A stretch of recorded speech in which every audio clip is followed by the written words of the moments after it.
গর্ভের সন্তানটা জন্মের আগেও মারা যাইতে পারে, দুনিয়াতে আসার আগে মারা যাইতে পারে। কথার কথা, যদি গর্ভপাত হয়ে যায় ওই নারীকে সান্ত্বনা দিবেন ইবনে মাজার 1609 নম্বর হাদিস দিয়ে। সুবহানাল্লাহ, ওই নারীকে সান্ত্বনা দিবেন।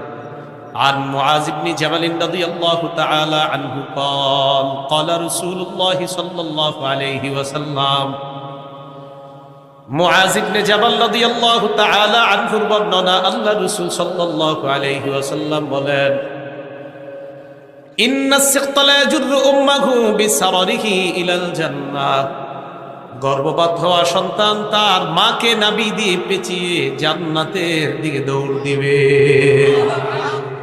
ইদাহ তাসাবা, শর্ত আছে, যদি ওই গর্ভবতী নারী অর্থাৎ যার সন্তানটা গর্ভপাত হয়ে গিয়েছে ওই নারী যদি ধৈর্য ধারণ করে।